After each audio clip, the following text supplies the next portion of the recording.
I just think why people need to see this show is because it was brilliantly written, wonderfully directed. The actors, I thought, brought wonderful stuff to the script. And I thought the characters were really very specific, very dynamic and interesting, complicated. So that's why. Well, you know, a TV series, I hope that, you know, people will fall in love with the characters and go on the ride with them. You know, I think that the brush that they've been painted with are very complicated. You know, the slave owner, he's not the bad guy. He's, you know, you get to understand why he operates the way he operates, you know, from a sense of pride, a sense of ownership, and, you know, you get to understand, you know, the dynamic of someone's social standing in that world. And then, you know, you have slaves, and it's not always, the bad slaves. You have a wide spectrum of a lot of bad people, a lot of varying colors. So, you know, you get to be introduced to all of them. You know, how would they relate to it? I don't know. You know, I think most people that I've spoken with, it doesn't matter from what generation you're coming from. You ask them about slavery, and they maybe give you one or two bullet points, you know, because it's, after all, something that you learned, you went over in middle school history. So maybe this will be a way to be reintroduced to it in a slightly more in-depth way. Because I think, and an easier way, because, you know, it's about being entertained, about being invited in and identifying with characters and rooting for people and, you know, rooting for their journey and the adventure that they're on. So I agree with you completely, and I thought that was the genius of the project, which was, you know, we weren't here to give an education lesson. We're not here to teach people. The first and foremost is we're here to entertain you as intelligently, as deeply, as truthfully and sincerely as everyone here can, from the writers to the director to the actors. Come on the thrill ride. Get on the ride. Well, you know, I think they are counting on people to be smart enough to just be entertained and make their own connections and have their own feelings about certain things and about characters. Maybe in a very unconscious way, they'll say, you know, that character in a certain way represents this part of this whole dynamic of slavery. Let me say this, I signed up for this project, number one, because of the power of the written word on the page and how strong I knew that the writers had of where they wanted to take this story. And I knew the director, Anthony Hemingway. I'd worked with him before, and I'm a huge fan of his, and we have a shorthand in how we work. And then, you know, everything was just elevated when I met all of the other actors, whom I didn't know. So far, so good. Awesome project. Very proud of it. It's very basic. I had an audition, which led to a callback, which led to a chemistry read with Journey and Anthony and Misha and Joe, and then, you know, they said, hey, look, here's the offer. So I got lucky. I had to earn my way up, but I love the project. I love the integrity of the material and the future, the potential of the future of it. I think that it has legs. It can go any and everywhere, and I think it's you know, coincidentally the right time for this kind of subject matter to be displayed. So again, I'm fortunate to really be brought into something like this at such a pivotal moment for America's culture as it stands today, because the subject like this resonates, the subject matter resonates so loudly, and I think it's very, very relevant with the issues we deal with, the social injustice, the miscegenation of our personal outlook on our own culture and cultural history. You know, I think something like this can bring a different sort of appreciation for who we are, not only as, you know, different individual people, but as Americans. Because at the end of the day, that's just what it's about. You know, we're all Americans. We got to make it work. You know, so we keep trying. we keep trying. We keep trying. Well, I think the fun of the series is that it's one, it's an adventure. The way the story is executed and told, it's actually fun to watch. You have moments where it's hard, and you have moments where you cry, but then you also have the fun bits. You have the bits where you're rooting for a team. So as an audience member, especially as a young audience member today, where you're used to that instant gratification of, action, suspense, mystery, drama, we give you that. At the same time, we slide in the real nature of what this time frame dealt with. And today, we still deal with racism in a very blatant, manner. And sometimes camouflage, but it's totally there. yeah, it's still there, and it's still so very common.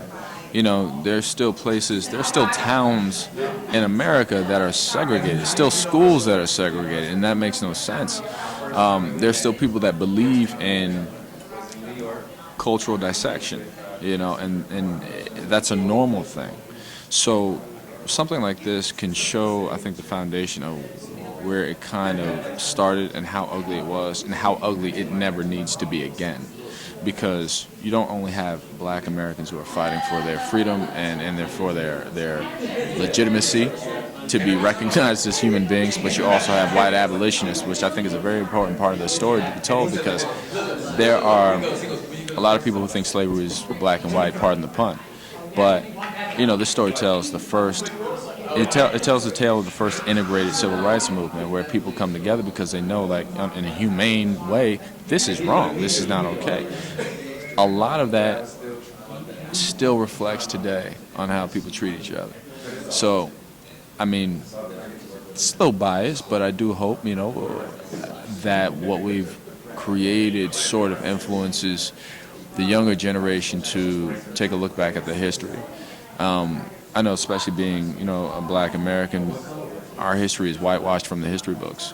You have to search, have to go out to find it. You have to go to the Library of Congress to go read those books. But the scholastic curriculum that's taught in schools, you don't have that. We're not celebrated. You don't see it. So there's a younger generation of black Americans that don't understand there's something to be proud of with their history. There's a younger generation of white Americans that don't understand that they have something to be proud of with white abolitionists who actually helped to turn this thing around and understood the importance of integration and acceptance. I feel like America was built on immigration. It was built on, even though the ethics were different, I feel like that is the core of it, cultural integration. Even though people misused it back then, we can't live without it. So you have to either accept what it is and acknowledge it, or move somewhere else, possibly.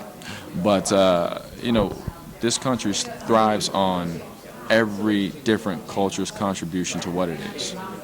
And this series sort of shines a big beaming light on the difference in acknowledging that and not acknowledging that. It's got violence, but it has the honesty of the nature of this time frame. I remember I was bullied with racism at a very young age, so I think the younger you can get them, the better.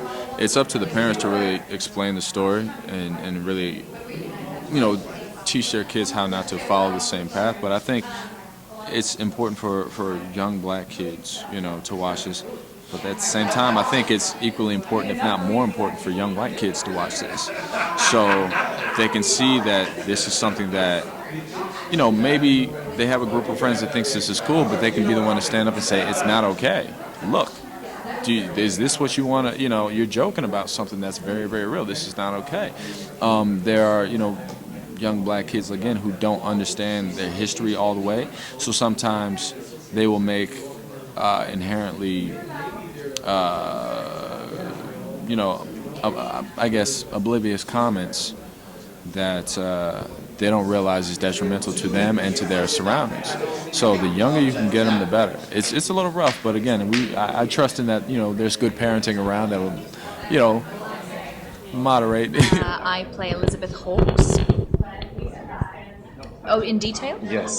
Elizabeth is, she becomes an abolitionist, but we sort of see her at the start very aimless and quite reckless and without sort of reason for being every day, without a purpose.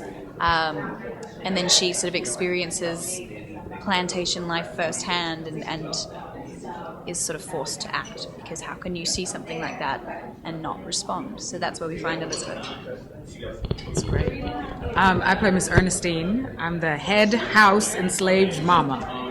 So I just run the house. Oh, she doesn't just run the house. Right. She's on it. She is. Yeah. And I'm a mother, and that's my primary goal is for the safety of my children. Yeah. So I play Cato. He is a driver / overseer of the plantation. So he's overlooking all the slaves, and he can basically bend the ears and eyes of the slave master. And he's someone that is a bit of a chess player in that he is always looking for his way to be on top. Very respected, but very hated among the slaves, but definitely at the top of the food chain. And so that creates a very interesting type of energy in the fields and in the house. Because it's not about the occupation, it's about the escape. So it's about them finding the courage within themselves to say, how do we negotiate this? How do we do this? How do we plan this daring 600-mile escape to freedom north? Yeah. So the whole show is on the move, is on the run. So that energy carries the whole show. It's not a stuffy period drama by any sense. Yeah, it's not about the victimization, it's about the revolution. And that's an important part of history that we don't really dive into, we don't really know about. You think about the Underground Railroad and you think of maybe a little paragraph or sentence in our history books.